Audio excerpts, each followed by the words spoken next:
સુરતથી સમાચાર પ્રાપ્ત થયા છે। સુરતમાં જીમ ટ્રેનરનું હાર્ટ એટેકથી મોત નીપજ્યું છે। સમાચાર સામે આવી રહ્યા છે। 35 વર્ષીય જીમ ટ્રેનરનું હાર્ટ એટેકથી મોત રાત્રિ દરમિયાન અચાનક ઢળી પડ્યા હતા। ખાનગી હોસ્પિટલમાં તેઓની સારવાર અર્થે લઈ જવામાં આવ્યા, પરંતુ ટૂંકી સારવાર દરમિયાન તેમનું મોત નીપજ્યું। તો સાહિલને કોઈપણ પ્રકારની બીમારી નહોતી, તો સાથે જ કહી શકાય કે મૃતદેહને પીએમ અર્થે મોકલવામાં આવ્યો છે। મોતનું સાચું કારણ પીએમ રિપોર્ટ આવ્યા બાદ જાણી શકાશે।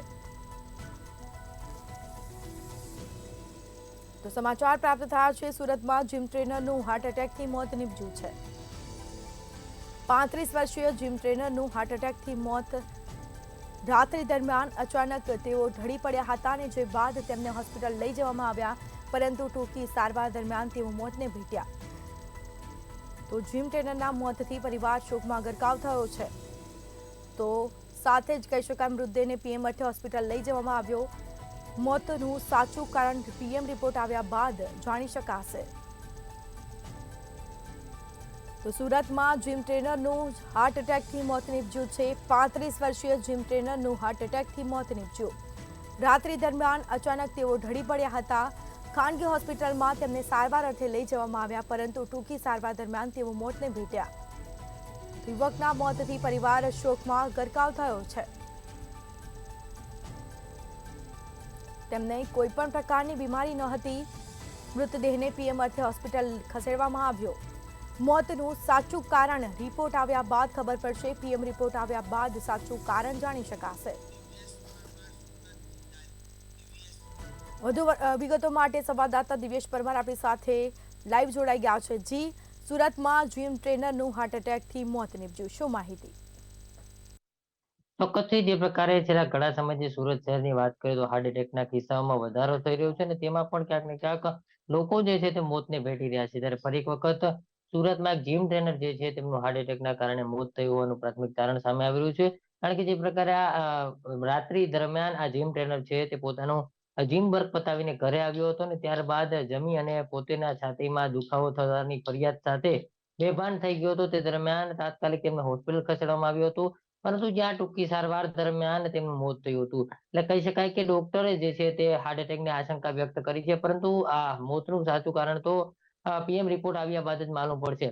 મહત્વનું કહી શકાય કે જે પ્રકારનો આ મામલો સામે આવ્યો છે તેને જોતા ક્યાંક ને ક્યાંક આ જે ડોક્ટરો છે તે કહી રહ્યા છે કે વધુ પડતી ક્યાંક ને ક્યાંક જે જીમમાં એક્સરસાઇઝ કરતા હોય છે ને તેના કારણે આ પ્રકારની સમસ્યા સર્જાય તેવું લાગી રહ્યું છે। કારણ કે યુવાન જે અવસ્થાને તેમને અત્યાર સુધી કોઈ પણ પ્રકારની બીમારી ન હતી, ને તેમ છતાં પણ અચાનક જ બેભાન અવસ્થામાં ઢળી પડ્યા બાદ જ એકાએક તેમનું મોત થઈ ગયું છે, જેથી કરીને ડોક્ટરોએ આ હાર્ટ એટેકની આશંકા વ્યક્ત કરી છે। જો કે હાલ પીએમ રિપોર્ટ આવ્યા બાદ મોતનું કારણ શું હતું તે સત્ય હકીકત જાણવા મળશે।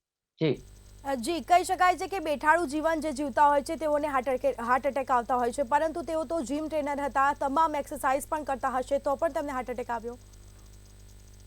ચોક્કસ ડોક્ટરના મતે જે પ્રકારે કહી શકાય કે વધુ પડતી એક્સરસાઇઝ પણ આનું મહત્વનું કારણ હોઈ શકે છે। કારણ કે કોઈ પણ વસ્તુની અતિશયોક્તિ માણસને ભારે પડી શકે છે। ત્યારે આ જીમમાં ખાસ કરીને આ પ્રકારની સમસ્યાઓ સર્જાતી હોય છે। અગાઉ પણ આવા કિસ્સાઓ સામે આવ્યા છે કે જેમાં જે જીમમાં જતા લોકો છે તે એકાએક જ જીમમાં ઢળી પડે છે, અને ત્યારબાદ તેમનું હાર્ટ એટેકના કારણે મોત થઈ જાય છે। મહત્વનું કહી શકાય કે આ જીમ ટ્રેનર હતો અને પોતે પણ જીમમાં કસરત કરતો હતો અને નિયમિત જે પ્રકારે એક્સરસાઇઝ કરતો હતો, અને તેના જ કારણે ક્યાંક ને ક્યાંક જે એક્સરસાઇઝ જે છે તેમાં વધારે એક્સરસાઇઝ કરી લીધી હોય, અથવા તો વધારે વજન ઉચકી લીધું હોય, અથવા તો કોઈ પણ પ્રકારે કામગીરી જે છે તે વધુ થઈ ગઈ હોય અને તેના કારણે પ્રેશર પડ્યું હોય, ને તેના જ કારણે તેને હાર્ટ એટેક આવ્યો હોવાની પણ આશંકા જે છે તે સેવવામાં આવી રહી છે। કારણ કે વધારે પડતી એક્સરસાઇઝ પણ વ્યક્તિ માટે હાનિકારક સાબિત થાય છે। એટલે આમાં પણ એવું જ થયું છે, જે પ્રકારે આ યુવાન છે તે એક્સરસાઇઝ કરતો હતો ને પોતે જીમ ટ્રેનર હતો, એટલે કે તેમના જે પ્રકારે પોતે એક્સરસાઇઝ કરતો હોય છે તેના કરતાં તેને વધુ કરવી પડે છે। કારણ કે અન્ય લોકો જે છે તેમને શીખવવા માટે થઈ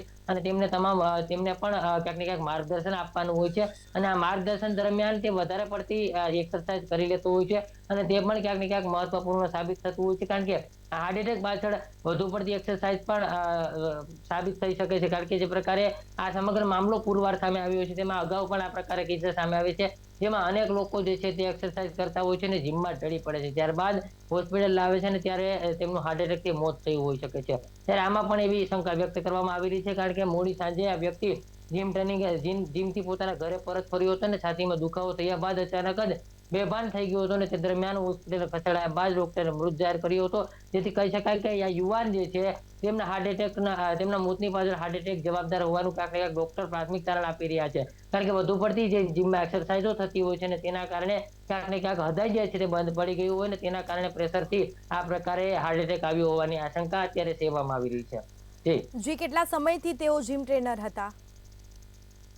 ચોક્કસથી જે પ્રકારે છેલ્લા 5 વર્ષથી તે સુરતની અંદર જે જીમ છે ત્યાં જીમ કરતા હતા ને તે દરમિયાન ત્યાં જીમ ચાલી રહ્યું હતું. તેમાં તેમણે ક્યાંક ને ક્યાંક અંગત રસ દાખવી અને તેમાં પોતે જીમના ટ્રેનર રહ્યા હતા. ક્યાંક ને ક્યાંક જે પ્રકારે આ જીમની જે ટ્રેનિંગ ચાલી રહી હતી તે દરમિયાન તેમણે અનેક લોકોને જીમમાં કઈ રીતે એક્સરસાઇઝ કરવાની હોય છે અને પોતાનું શરીર કઈ રીતે યોગ્ય રીતે બનાવી શકાય અને કઈ રીતે માવજત રાખી શકાય તે બાબતે તમામ માર્ગદર્શન જે છે તેમણે જીમ ટ્રેનર તરીકે અનેક લોકોને આપી છે. પરંતુ તેમને ક્યાંક ને ક્યાંક વધુ પડતી એક્સરસાઇઝ જે છે થઈ ગઈ હોય તેવું લાગી રહ્યું છે અને તેના જ કારણે તેને હાર્ટ એટેક આવ્યો છે. કારણ કે હાલ સુરતની અંદર સતત હાર્ટ એટેકના કિસ્સાઓ જે છે વધી રહ્યા છે અને ખૂબ જ ચિંતાજનક આ વિષય છે. કારણ કે અત્યાર સુધીમાં અનેક લોકો હાર્ટ એટેકથી મોતને ભેટ્યા છે. લગભગ દરરોજના 1 થી 2 જેટલા જે હાર્ટ એટેક છે તે આવતા હોય છે. ત્યારે યુવાનોમાં જે છે તે ખાસ કરીને હાર્ટ એટેકના કિસ્સાઓમાં વધારો પ્રમાણ જોવા મળ્યું છે. તે ચિંતાનો વિષય છે. ત્યારે આ જે જીમ ટ્રેનર છે તેને અત્યાર સુધી અનેક લોકોને પોતાનું શરીર કઈ રીતે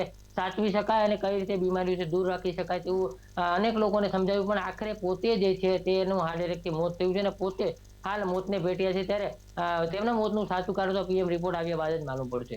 જી, તમામ જાણકારી આપવા બદલ આપનો આભાર. તો સુરતમાં જીમ ટ્રેનરનું હાર્ટ એટેકથી મોત નીપજ્યું. 35 વર્ષીય જીમ ટ્રેનરનું હાર્ટ એટેકથી મોત નીપજ્યું છે. તેઓને સારવાર અર્થે હોસ્પિટલ પણ લઈ જવામાં આવ્યા, પરંતુ ટૂંકી સારવાર દરમિયાન તેઓ મોતને ભેટ્યા. તો તેમના મૃતદેહને પીએમ અર્થે હોસ્પિટલ મોકલવામાં આવ્યો છે. મોતનું સાચું કારણ પીએમ રિપોર્ટ આવ્યા બાદ જાણી શકાશે.